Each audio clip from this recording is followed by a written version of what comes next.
ಕಾರವಾರ ನಗರದ ಹೃದಯ ಭಾಗದ ಹಬ್ಬುವಾಡ ರಸ್ತೆ ದುಸ್ಥಿತಿಗೆ ಆಕ್ರೋಶಗೊಂಡ ಆಟೋ ಚಾಲಕರು ಹಾಗೂ ವಿದ್ಯಾರ್ಥಿ ಒಕ್ಕೂಟದ ಕಾರ್ಯಕರ್ತರು ಡಿಸೆಂಬರ್ 16ರಂದು ದೇಣಿಗೆ ಸಂಗ್ರಹಿಸಿ ಸರ್ಕಾರಕ್ಕೆ ಹಣ ಕೊಡಲಿರುವ ವಿನೂತನ ಪ್ರತಿಭಟನೆಯನ್ನು ಹಮ್ಮಿಕೊಂಡಿದ್ದಾರೆ ಎಂದು ವಿದ್ಯಾರ್ಥಿ ಒಕ್ಕೂಟದ ಜಿಲ್ಲಾ ಘಟಕದ ಅಧ್ಯಕ್ಷ ರಾಘು ನಾಯ್ಕ್ ತಿಳಿಸಿದ್ದಾರೆ.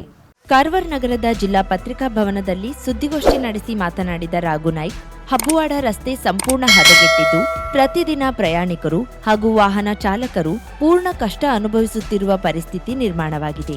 ಈ ರಸ್ತೆ ದುರಸ್ತಿಗೆ ಸರ್ಕಾರ ಈಗಾಗಲೇ 20 ಕೋಟಿ ರೂಪಾಯಿ ಹಣ ಮಂಜೂರು ಮಾಡಿದೆ.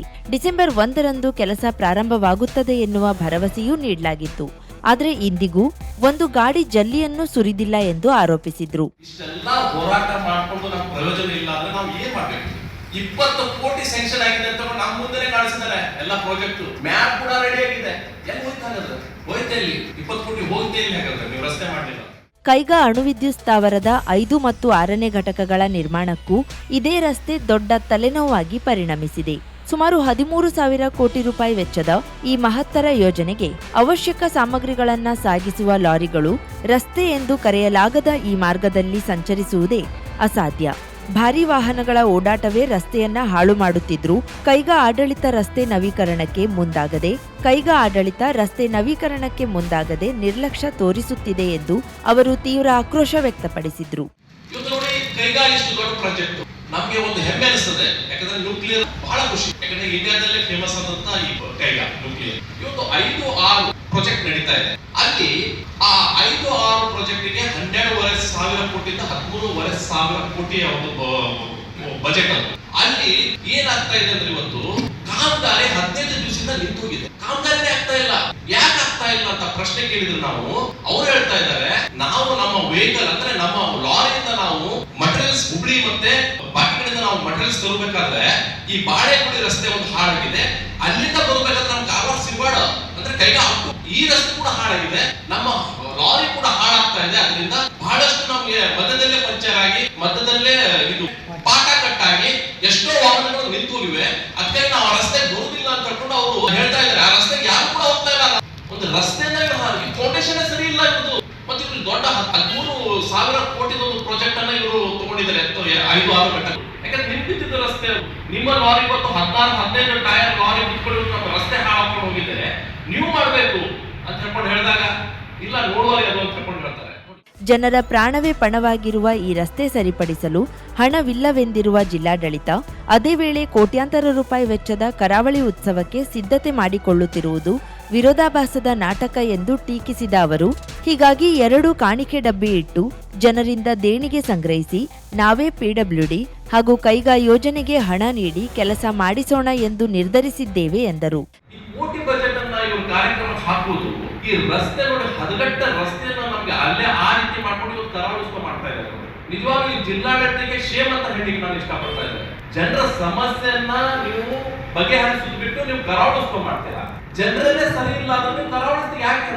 ಯಾಕೆ ಅದು ಕರಾವಳಿಸ್ಕೊ? ನಿಮ್ ಕುಟುಂಬಕ್ಕ ನಿಮ್ ಫ್ಯಾಮಿಲಿ ನೋಡ್ಲಿಕ್ಕ ನೋಡಿ ಎಷ್ಟೋ ಜನ ಪಾಪ ಆ ರಸ್ತೆಯಲ್ಲಿ ಬೀಳ್ತಾ ಇದ್ದಾರೆ, ಇವ್ರು ಕರಾವಳಿಸ್ಕೊ ಮಾಡ್ತಾ ಇದ್ದಾರೆ. ಮರ್ಯಾದೆ ಇಲ್ಲ ಈ ಜಿಲ್ಲಾಡಳಿತ ಹೇಳಿಕ್ಕೆ ಇಷ್ಟಪಡ್ತಾರೆ. ಮರ್ಯಾದೆ ಬಿಟ್ಟು ಹೋಗಿದ್ದಾರೆ ಇವರಿಗೆ. ಹಾಗಾಗಿ ನಾವು ವಿನೂತನವಾಗಿ ಪ್ರತಿಭಟನೆಯನ್ನ ಮಂಗಳವಾರ ಇಟ್ಟಿದ್ದೇವೆ. ಇವ್ರ ಕಡೆಯಿಂದ ಸರ್ಕಾರದಿಂದ ಆಗುದಿಲ್ಲ. ಈ ಪಿಡಬ್ಲ್ಯೂಡಿ ಇಲಾಖೆನೂ ಸತ್ತು ಹೋಗಿದೆ. ಈ ಜಿಲ್ಲಾಡಳಿತನೂ ಅಂತದೆ. ಯಾಕಂದ್ರೆ ಕರಾವಳಿಸ್ಕೊ ಮಾಡ್ತಾರೆ, ಡ್ಯಾನ್ಸ್ ಅಲ್ಲಿ ದೊಡ್ಡ ಇದು ಮಾಡ್ತಾರೆ. ಫಿಲ್ಮ್ ಆಕ್ಟರ್ ಯಾರಾದ್ರೂ ತಗೊಂಡು ಸಂಗೀತ ಮನೋರಂಜನೆ ಮಾಡ್ತಾರೆ. ಈ ರಸ್ತೆ ರಿಪೇರ್ ಮಾಡೋದ್ಬಿಟ್ಟು ಸಂಗೀತ ಮನೋರಂಜನೆ ಮಾಡ್ತಾರೆ. ಅದಕ್ಕಾಗಿ ನಾವು ಏನ್ ಮಾಡ್ತಾ ಇದ್ದೇವೆ, ರಿಕ್ಷಾ ಚಾಲಕರು, ಮಾಲಕರು ಮತ್ತೆ ಅಲ್ಲಿಯ ಜನರು, ಆ ಏರಿಯಾದ ಜನರು ಮತ್ತೆ ನಮ್ಮ ವಿದ್ಯಾರ್ಥಿ ಒಕ್ಕೂಟ ಕೂಡ್ಕೊಂಡು ನಾವು ಮಂಗಳವಾರ ದಿವಸ ನಾವೇ ನಮ್ಮ ಸ್ವಂತ ಕೈಯಿಂದನೇ ಹಣನ ಹಾಕಿ ಅಲ್ಲಿ ಜಲ್ಲಿ ಮತ್ತೆ ಮಣ್ಣನ್ನ ಹಾಕಿ ನಾವೇ ರಸ್ತೆಯನ್ನ ರಿಪೇರಿ ಮಾಡ್ತಾ ಇದ್ದೇವೆ ಮಂಗಳವಾರ ದಿವಸ. ಮತ್ತೆ ಕಾಣಿಕೆ ಡಬ್ಬನ ಹುಡುಕಿ ಡಬ್ಬಿ ಮಾಡ್ಕೊಂಡು ಒಂದು ಈ ಕೈಗಾ ಪ್ರಾಜೆಕ್ಟ್ಗೆ ದೇಣಿಗೆ ಅಂದ್ರೆ ಭಿಕ್ಷೆ ದೇಣಿಗೆ ಅಂತ ಮಾಡ್ತಾ ಇದ್ದೇವೆ. ಅದನಂತರ ಲೋಕೋಪಯೋಗಿ ಇಲಾಖೆ ಅಂದ್ರೆ ಪಿಡಬ್ಲ್ಯೂಡಿಗೆ ಭಿಕ್ಷೆ ದೇಣಿಗೆ ಅಂತ ಮಾಡ್ಕೊಂಡು ಆ ಇಲ್ಲಿ ಬರುವಂತಹ ಜನರ ಹತ್ರ ನಾವು ₹1, ₹10, ಒಂದು ₹5 ಎಷ್ಟು ನಿಮ್ಗೆ ಬರುತ್ತಾ ಅದು ಹಾಕಿ ಆ ಕಾಣಿಕೆ ಡಬ್ಬನ್ನ ಭಿಕ್ಷೆ ದೇಣಿಗೆಯನ್ನ ನಾವು ಒಂದು ಪಿಡಬ್ಲ್ಯೂಡಿ ಇಲಾಖೆಗೆ ತಲುಪಿಸ್ತೇವೆ, ಒಂದು ಕೈಗಾ ಪ್ರಾಜೆಕ್ಟ್ಗೆ ತಲುಪಿಸ್ತೇವೆ. ಕರಾಳು ವಸ್ತು ಮಾಡ್ಲಿಕ್ಕೆ ನಿಮ್ಮ ಹತ್ರ ಹಣ ಇದೆ, ರಸ್ತೆ ಮಾಡ್ಲಿಕ್ಕೆ ನಿಮ್ಮ ಹತ್ರ ಹಣ ಇಲ್ವಾ? ಇವತ್ತು ಪಾಪ ರಿಕ್ಷಾ ಚಾಲಕರು, ಮಾಲಕರು, ಅವ್ರಿಗೂ ಮಕ್ಕಳು ಮರಿ ಇದ್ದಾರೆ, ವಿದ್ಯಾಭ್ಯಾಸ ಮಾಡ್ಬೇಕು ಅವರು. ಆ ರೂಟಿಗೆ ಇವತ್ತು ಕೇಳಿ ರಿಕ್ಷಾ ಡ್ರೈವರ್ಗೆ ನೀವು ರೈಲ್ವೆ ಸ್ಟೇಷನ್ ಹೋಗ್ತೀರಾ ಅಂದ್ರೆ ಇಲ್ಲ ಅಂತ ಹೇಳ್ತಾ ಇದ್ರು. ಸುದ್ದಿಗೋಷ್ಠಿಯಲ್ಲಿ ರಮಾಕಾಂತ್ ಗುನಗಿ, ರೂಪೇಶ್ ಗುನಗಿ, ಚಂದ್ರಕಾಂತ್ ನಾಯ್ಕ್, ಕಾಶಿನಾಥ್ ಬಂಟ್, ಅಶೋಕ್ ಮಾಂಜ್ರೇಕರ್, ಲಾರೆನ್ಸ್ ಮಾರುತಿ, ಗುರು ನಾಯ್ಕ್, ದೇವೇಂದ್ರ ಗುನಗಿ, ಶ್ರೀಪಾದ್ ನಾಯ್ಕ್ ಸೇರಿದಂತೆ ಹಲವರು ಹಾಜರಿದ್ದರು. ವಿವಿಧ ಕ್ಷೇತ್ರದಲ್ಲಿ ಸಾಧನೆ ಮಾಡಿ ಊರಿಗೆ ಕೀರ್ತಿ ತಂದ ಯುವ ಸಾಧಕರಿಗೆ ಗೋಕರ್ಣ ಹರಿಹರೇಶ್ವರ ವೇದ ವಿದ್ಯಾಪೀಠದ ಪಾಠಶಾಲೆಯಲ್ಲಿ ಸನ್ಮಾನಿಸಲಾಯಿತು. 21ನೇ ವಯಸ್ಸಿನಲ್ಲಿ 200 ಗಂಟೆ ವಿಮಾನ ಹಾರಾಟ ತರಬೇತಿ ಪೂರೈಸಿ ಜಿಲ್ಲೆಯ ಮೊದಲ ಮಹಿಳಾ ಪೈಲಟ್ ಆಗಿ ಹೊರಹೊಮ್ಮಿದ ಕಾವ್ಯಶ್ರೀ ಲಕ್ಷ್ಮೀನಾರಾಯಣ್ ಕುರ್ಸೆ ಹಾಗೂ ಇದೇ ಪಾಠಶಾಲೆಯಲ್ಲಿ ವೇದ ಧ್ಯಾನ ಮಾಡಿ ಇದರ ಜೊತೆಗೆ ಸಿಎ ಪರೀಕ್ಷೆಯಲ್ಲಿ ಉತ್ತೀರ್ಣ ಹೊಂದಿದ ಶ್ರೀನಿಧಿ ಚಂದ್ರಶೇಖರ್ ಅಡಿಮೂಳೆ ಅವರನ್ನ ಪಾಠಶಾಲೆಯ ಪ್ರಾಚಾರ್ಯ ವೇದಮೂರ್ತಿ ಉದಯ್ ಮಯ್ಯರ್ ಶಾಲು ಹೊದಿಸಿ ಸ್ಮರಣಿಕೆ ನೀಡಿ ಸನ್ಮಾನಿಸಿ ಗೌರವಿಸಿದ್ರು. ಬಳಿಕ ಮಾತನಾಡಿದ ಅವರು, ತಂದೆ ತಾಯಿ ಕುಟುಂಬ ವರ್ಗಕ್ಕೆ ಅಲ್ಲದೆ ನಮ್ಮ ಊರಿನ ಹಿರಿಮೆಯನ್ನ ಸಾಧನೆ ಮೂಲಕ ಹೆಚ್ಚಿಸಿರುವುದು ಪ್ರಶಂಸನಾರ್ಹ ಎಂದು ಅಭಿನಂದಿಸಿ ಮುಂದಿನ ದಿನದಲ್ಲಿ ಇನ್ನೂ ಹೆಚ್ಚಿನ ಸ್ಥಾನ ದೊರೆಯಲಿ ಎಂದು ಶುಭ ಕೋರಿದ್ರು. ಮುಂದಿನ ಸಾಧನೆಗೆ ಉತ್ತೇಜಕವಾಗಲಿದ್ದು ಪ್ರತಿ ವರ್ಷವೂ ಪ್ರತಿಭಾ ಪುರಸ್ಕಾರವನ್ನು ನೀಡುತ್ತಾ ಬಂದಿದೆ. ಹಾಗೆ ಈ ವರ್ಷ ನಮ್ಮ ಪಾಠಶಾಲೆಯ ಹಿರಿಯ ವಿದ್ಯಾರ್ಥಿ ಶ್ರೀನಿಧಿ ಚಂದ್ರಶೇಖರ್ ಅಡಿಮೂಳೆ ಅವರು ಕಳೆದ ವರ್ಷ ಸಿಎ ಪರೀಕ್ಷೆಯಲ್ಲಿ ಪಾಸ್ ಆಗಿ ಸಿಎ ಪದವೀಧರನಾಗಿರುತ್ತಾನೆ ಹಾಗೂ ಅದರೊಂದಿಗೆ ಕುಟುಂಬದ ಮೂಲ ಅಧ್ಯಯನ ವೇದಾಧ್ಯಯನ ಅದನ್ನು ಪ್ರಾರಂಭಿಸುತ್ತಾರೆ. ಹಾಗಾಗಿ ಅವನಿಗೂ ಹಾಗೂ ಕಾವ್ಯಶ್ರೀ ಲಕ್ಷ್ಮೀನಾರಾಯಣ್ ಕುರ್ಸೆ ಅವರು ನಮ್ಮ ಜಿಲ್ಲೆ ಹಾಗೂ ಗೋಕರ್ಣಕ್ಕೆ ಹೆಮ್ಮೆ ತರುವಂತಹ ಕಾರ್ಯವನ್ನು ಮಾಡಿದ್ದಾರೆ. ಮಹಾರಾಷ್ಟ್ರದ ಭರಾಮತಿಯಲ್ಲಿ 200 ತಾಸುಗಳ ಕಾಲ ವಿಮಾನವನ್ನು ಹಾರಿಸಿ ಕಮರ್ಷಿಯಲ್ ಪೈಲಟ್ ಎಂಬ ಪದವಿಯನ್ನು ತಮ್ಮದಾಗಿಸಿಕೊಂಡಿದ್ದಾರೆ. ಈ ವೇಳೆ ಲಕ್ಷ್ಮೀನಾರಾಯಣ್ ಕುರ್ಸೆ, ಶ್ಯಾಮಲಾ ಕುರ್ಸೆ, ಶಿವರಾಮ್ ಕುರ್ಸೆ, ದೀಪಾ ಕುರ್ಸೆ, ವೇದಮೂರ್ತಿ ವಿಶ್ವನಾಥ್ ಭಟ್ ಬಾಳೆಹಿತ್ತಲ್ ಹಾಗೂ ವಿದ್ಯಾರ್ಥಿಗಳು ಉಪಸ್ಥಿತರಿದ್ದರು. ವೇದಮೂರ್ತಿ ಅಭಿಷೇಕ್ ಅಡಿ ನಿರ್ವಹಿಸಿದ್ರು. ಕರಾವಳಿ ಮುಂಜಾವು ಡಿಜಿಟಲ್ ನ್ಯೂಸ್, ವಿನಾಯಕ್ ಶಾಸ್ತ್ರಿ, ಗೋಕರ್ಣ. ಭಾರತ ದೇಶದಿಂದಲೇ ನಮ್ಮ ಬುದ್ಧ ಸಂಸ್ಕೃತಿ ಬೆಳೆಯುತ್ತಾ ಬಂದಿದೆ ಎಂದು ಟಿಬೆಟಿಯನ್ ಧರ್ಮಗುರು ದಲೈಲಾಮಾ ಹೇಳಿದ್ದು, ದಲೈಲಾಮಾ ಆಗಮನದೊಂದಿಗೆ ಮುಂಡಗೋಡ ಟಿಬೆಟಿಯನ್ನರಲ್ಲಿ ಸಂತಸದ ವಾತಾವರಣ ಮನೆ ಮಾಡಿದೆ. ಶುಕ್ರವಾರ ಟಿಬೆಟಿಯನ್ ಕ್ಯಾಂಪ್ ನಂಬರ್ 6ರಲ್ಲಿರುವ ಗೋಮಾಂಗ್ ಮೊನಾಸ್ಟರಿಯಲ್ಲಿ ಟಿಬೆಟಿಯನ್ ಬೌದ್ಧ ಬಿಕ್ಕುಗಳನ್ನು ಉದ್ದೇಶಿಸಿ ಮಾತನಾಡಿದ ಅವರು, ಟಿಬೆಟಿಯನ್ ಕಾಲೋನಿಯಲ್ಲಿ ನಮ್ಮ ಸಂಪ್ರದಾಯ ಹಾಗೂ ನಮ್ಮ ಸಂಸ್ಕೃತಿಯನ್ನ ತುಂಬಾ ಚೆನ್ನಾಗಿ ಉಳಿಸಿಕೊಂಡು ಬಂದಿದ್ದಾರೆ. ಚೀನಾದಲ್ಲಿಯೂ ಬುದ್ಧ ಧರ್ಮದ ಬಗ್ಗೆ ಹೆಚ್ಚು ಗಮನ ನೀಡಲಾಗುತ್ತಿದೆ. ಇಡೀ ವಿಶ್ವದಲ್ಲಿ ಬೌದ್ಧ ಧರ್ಮದ ವಿಚಾರಗಳ ಬಗ್ಗೆ ಗಮನ ಹೆಚ್ಚು ಸೆಳೆಯುತ್ತಿದೆ ಎಂದರು. ಇದೇ ವೇಳೆ ಅವರು 130 ವರ್ಷಗಳ ಕಾಲ ಬಾಳುವುದಾಗಿ ಹೇಳುತ್ತಿದ್ದಂತೆಯೇ ದಲೈಲಾಮಾ ಅನುಯಾಯಿಗಳು, ನೆರೆದಿದ್ದ ಬೌದ್ಧ ಸನ್ಯಾಸಿಗಳು ಸಂತೋಷದಿಂದ ತಲೆಬಾಗಿ ಚಪ್ಪಾಳೆ ತಟ್ಟಿದ್ರು. ಈ ಸಂದರ್ಭದಲ್ಲಿ ಟಿಬೆಟಿಯನ್ ಹಿರಿಯ ಬಿಕ್ಕುಗಳಿಂದ ಗುರುಗಳನ್ನ ಸನ್ಮಾನಿಸಲಾಯಿತು. ಟಿಬೆಟಿಯನ್ ಧರ್ಮಗುರು ದಲೈಲಾಮಾ ಅವರು 45 ದಿನಗಳ ಕಾಲ ಮುಂಡಗೋಡ ಟಿಬೆಟಿಯನ್ ಕ್ಯಾಂಪ್ನಲ್ಲಿ ವಾಸ್ತವ್ಯ ಮಾಡಲಿರುವುದರಿಂದ ಪೊಲೀಸರು ಬಿಗಿ ಭದ್ರತೆ ಏರ್ಪಡಿಸಿದ್ದಾರೆ. ಟಿಬೆಟಿಯನ್ ಕ್ಯಾಂಪಿನ ಒಳಗೆ ಹೋಗುವ ಎಲ್ಲಾ ವಾಹನಗಳಿಗೆ ಪಾಸ್ ಇದ್ದರೆ ಮಾತ್ರ ಅವುಗಳನ್ನು ಒಳಗೆ ಬಿಡಲಾಗುತ್ತದೆ. ಅಲ್ಲದೆ ಸಾರ್ವಜನಿಕರ ಬಳಿ ಪಾಸ್ಗಳು ಇದ್ದವರಿಗೆ ಮಾತ್ರ ಟಿಬೆಟಿಯನ್ ಕಾಲೋನಿ ಪ್ರವೇಶಿಸಲು ಅವಕಾಶ ನೀಡಲಾಗಿದೆ. ಟಿಬೆಟಿಯನ್ ಕ್ಯಾಂಪ್ನ 2 ಕಡೆಯಲ್ಲಿ ಚೆಕ್ ಪೋಸ್ಟ್ಗಳನ್ನು ನಿರ್ಮಿಸಲಾಗಿದೆ. ದಲೈಲಾಮಾ ಟಿಬೆಟಿಯನ್ ಕಾಲೋನಿಯಲ್ಲಿ ವಾಸವಾಗಿರುವುದರಿಂದ ಸುಮಾರು 500ರಿಂದ 600ಕ್ಕೂ ಹೆಚ್ಚು ಪೊಲೀಸರನ್ನ ಭದ್ರತೆಗಾಗಿ ನಿಯೋಜಿಸಲಾಗಿದೆ. ದಲೈಲಾಮಾ ಅವರಿಗೆ Z+ ಸೆಕ್ಯೂರಿಟಿ ಇರುವುದರಿಂದ ಹಾಗೂ ಅಂತಾರಾಷ್ಟ್ರೀಯ ನಾಯಕನಾಗಿರುವುದರಿಂದ ಹೆಚ್ಚಿನ ಭದ್ರತೆ ಏರ್ಪಡಿಸಲಾಗಿದೆ. ಇದರ ಜೊತೆಗೆ ಟಿಬೆಟಿಯನ್ನರು ಸಹ ತಮ್ಮ ನಾಯಕನ ಭದ್ರತೆಗಾಗಿ ಅವರೂ ಸಹ ಭದ್ರತೆ ನೀಡುವಲ್ಲಿ ಶ್ರಮಿಸುತ್ತಿದ್ದಾರೆ. ಈ ಹಿಂದೆ ದಲೈಲಾಮಾ ಅವರು 2019ರ ಡಿಸೆಂಬರ್ 12ರಂದು ಕೊನೆಯ ಬಾರಿಗೆ ಆಗಮಿಸಿದ್ರು. ಆಗ 12 ದಿನಗಳ ಕಾಲ ತಾಲೂಕಿನ ವಿವಿಧ ಬೌದ್ಧ ಮಂದಿರಗಳಲ್ಲಿ ನಡೆದಿದ್ದ ಬಿಕ್ಕುಗಳಿಗೆ ಪದವಿ ಪ್ರದಾನ, ಮೊನಾಸ್ಟರಿ ಉದ್ಘಾಟನೆ, ಡಿಬೇಟ್ ಕಾರ್ಯಕ್ರಮದಲ್ಲಿ ಪಾಲ್ಗೊಂಡಿದ್ರು. ಆದರೆ ಈ ಬಾರಿ ಮಾತ್ರ ಯಾವುದೇ ಕಾರ್ಯಕ್ರಮ ಇರುವುದಿಲ್ಲ. 45 ದಿನಗಳವರೆಗೆ ಕೇವಲ ವಿಶ್ರಾಂತಿಗಾಗಿ ಆಗಮಿಸಿದ್ದಾರೆ. 6 ವರ್ಷಗಳ ನಂತರ ಧರ್ಮಗುರು ಬಂದಿರುವುದು ಟಿಬೆಟಿಯನ್ನರಲ್ಲಿ ತುಂಬಾ ಹರ್ಷ ತಂದಿದ್ದು ಹಬ್ಬದ ವಾತಾವರಣ ನಿರ್ಮಾಣವಾಗಿದೆ.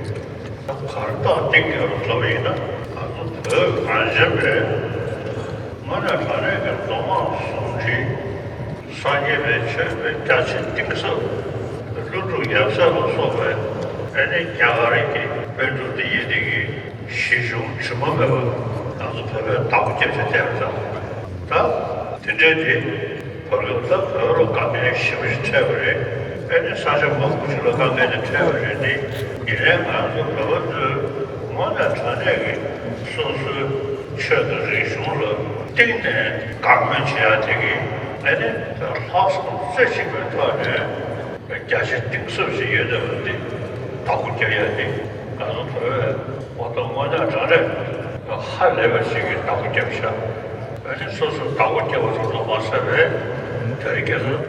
50,000ಕ್ಕೂ ಅಧಿಕ ಸಬ್ಸ್ಕ್ರೈಬರ್ಸ್, 1.68 ಕೋಟಿಗೂ ಮೀರಿದ ವ್ಯೂಸ್, ಸುದ್ದಿಯೊಂದು 10 ಲಕ್ಷಕ್ಕೂ ಹೆಚ್ಚು ವ್ಯೂಸ್ ಕಂಡ ಹೆಗ್ಗಳಿಕೆ, ವಸ್ತುನಿಷ್ಠ ಮತ್ತು ಖಾತ್ರಿಯಾದ ವರದಿಗಾರಿಕೆ, ಉತ್ತರ ಕನ್ನಡದ ಅತಿ ಹೆಚ್ಚು ಸಬ್ಸ್ಕ್ರೈಬರ್ ಹೊಂದಿರುವ ಯೂಟ್ಯೂಬ್ ಚಾನೆಲ್. ಕರಾವಳಿ ಮುಂಜಾವು ಡಿಜಿಟಲ್ ವೀಕ್ಷಕರಿಗೆ ಧನ್ಯವಾದ. ಇನ್ಮುಂದೆ ಸುದ್ದಿಯಲ್ಲ ಮತ್ತಷ್ಟು ಸೊಗಸು. ನಿಮ್ಮಲ್ಲಿಯ ಸಭೆ ಸಮಾರಂಭ, ಅಂಗಡಿ ವ್ಯಾಪಾರ ಮಳಿಗೆಯ ಸಹಕಾರಿ ಸಂಸ್ಥೆಯ ಶುಭಾರಂಭದ ಕಾರ್ಯಕ್ರಮಗಳ ವಿಸ್ತೃತ ವಿಡಿಯೋ ಸುದ್ದಿ. ಸಂಪರ್ಕಿಸಿ ನಮ್ಮ ಕರಾವಳಿ ಮುಂಜಾವು ಡಿಜಿಟಲ್ ಪ್ರತಿನಿಧಿಗಳನ್ನ.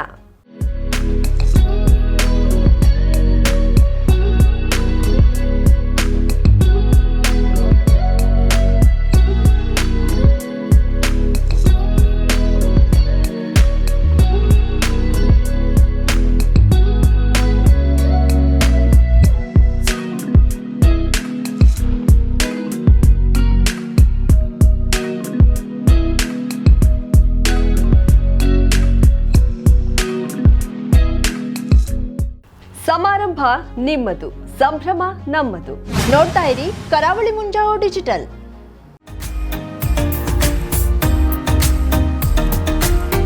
ಮಿಲನ್ ಎಂಟರ್ಪ್ರೈಸಸ್ ಬೃಹತ್ ಎಲೆಕ್ಟ್ರಾನಿಕ್ ಹಾಗೂ ಫರ್ನಿಚರ್ ಮಳಿಗೆ. ಉತ್ತರ ಕನ್ನಡ ಜಿಲ್ಲೆಯಲ್ಲೇ ಅತಿ ಹೆಚ್ಚು ಮಳಿಗೆಗಳನ್ನ ಹೊಂದಿರುವ, ಅತಿ ಹೆಚ್ಚು ಸಂತೃಪ್ತ ಗ್ರಾಹಕರನ್ನ ಹೊಂದಿರುವ ಮೂಲಕ ಹೆಗ್ಗಳಿಕೆಗೆ ಪಾತ್ರವಾಗಿರುವ ಏಕೈಕ ಸಂಸ್ಥೆ ಮಿಲನ್ ಎಂಟರ್ಪ್ರೈಸಸ್. ನಮ್ಮ ಮಳಿಗೆಗಳಲ್ಲಿ ಪ್ರಸಿದ್ಧ ಕಂಪನಿಗಳ electronic refrigerator, washing machine, LED TV, ಎಸಿಗಳು ಲಭ್ಯ.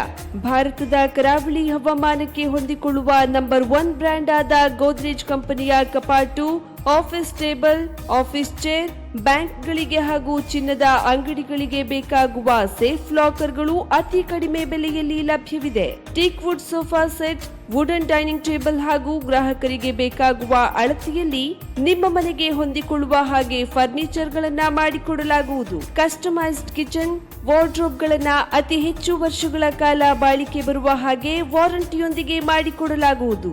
ನಮ್ಮಲ್ಲಿ ಡ್ಯೂರಾಫ್ಲೆಕ್ಸ್, ಗೋದ್ರೇಜ್ ಕಂಪನಿಯ memory foam mattress, orthopedic mattress, spring ಮ್ಯಾಟ್ರೆಸ್ಗಳು ಕಡಿಮೆ ಬೆಲೆಯಲ್ಲಿ ಲಭ್ಯ. ವಿವಿಧ ಕಂಪನಿಗಳ ನವೀನ ಮಾದರಿಯ ಮಿಕ್ಸರ್, ಗ್ರೈಂಡರ್, ಫ್ಯಾನ್, ಕುಕ್ಕರ್, ತವಾ, ಫ್ಲಾಸ್ಕ್, ಮೈಕ್ರೋ ಓವೆನ್ಗಳು ಲಭ್ಯವಿದೆ. 0% ಬಡ್ಡಿಯೊಂದಿಗೆ ಸ್ಥಳದಲ್ಲಿಯೇ ಬಜಾಜ್ ಫೈನಾನ್ಸ್ ನಿಂದ ಸಾಲ ಸೌಲಭ್ಯವಿದೆ. ಮಿಲನ್ ಎಂಟರ್ಪ್ರೈಸಸ್ ನಲ್ಲಿ ಖರೀದಿ ಮಾಡುವ ಗ್ರಾಹಕರಿಗೆ ಡಿಸ್ಕೌಂಟ್ ಮತ್ತು ಗಿಫ್ಟ್ ಜೊತೆಗೆ ಪ್ರತಿ 2,000 ರೂಪಾಯಿಗಳ ಖರೀದಿಗೆ ಒಂದು ಬಂಪರ್ ಲಕ್ಕಿ ಡ್ರಾ ಕೂಪನ್ ನೀಡಲಾಗುವುದು. ಈ ಲಕ್ಕಿ ಡ್ರಾ ನಲ್ಲಿ 7 ಲಕ್ಷದವರೆಗೆ ಬಹುಮಾನ ಗೆಲ್ಲುವ ಅವಕಾಶ ನಿಮ್ಮದಾಗಿರುತ್ತದೆ. ಲಕ್ಕಿ ಡ್ರಾದಲ್ಲಿ 1 ಕಾರ್, 2 ಬೈಕ್ ಮತ್ತು ರೆಫ್ರಿಜರೇಟರ್, ವಾಷಿಂಗ್ ಮಷೀನ್ ಸೇರಿದಂತೆ 30 ಲಕ್ಕಿ ಗ್ರಾಹಕರಿಗೆ ಬಹುಮಾನ ಗೆಲ್ಲುವ ಅವಕಾಶ. ಗ್ರಾಹಕರ ಸಂತೃಪ್ತಿಗೆ ನಮ್ಮ ಮೊದಲ ಆದ್ಯತೆ ಎನ್ನುವುದು ಮಿಲನ್ ಎಂಟರ್ಪ್ರೈಸಸ್ ನ ವಾಕ್ಯ. ಉತ್ತರ ಕನ್ನಡ ಜಿಲ್ಲೆಯ ನಮ್ಮ ಶೋರೂಮ್ಗಳಾದ old Mahalakshmi super market, Mulla stop ಹತ್ತಿರ, ಕಾಜುಬಾಗ್, ಕಾರವಾರ, ಅಗ್ರಿಕಲ್ಚರ್ ಆಫೀಸ್ ಎದುರುಗಡೆ, ಮಾಸ್ತಿಕಟ್ಟೆ ರೋಡ್, ಹೊನ್ನಾವರ, ಸೀಮಾ ಕಾಂಪ್ಲೆಕ್ಸ್ ಹತ್ತಿರ, Moni Basti main road, Bhatkal, Indian bank ಎದುರು, CP bazaar road, Sirsi, JS building, JN road, Dandeli, KS building, Motikeri road, Haliyal. ಇಲ್ಲಿಗೆ ತಪ್ಪದೇ ಭೇಟಿ ನೀಡಿ ಸಂತೃಪ್ತರಾಗಿ.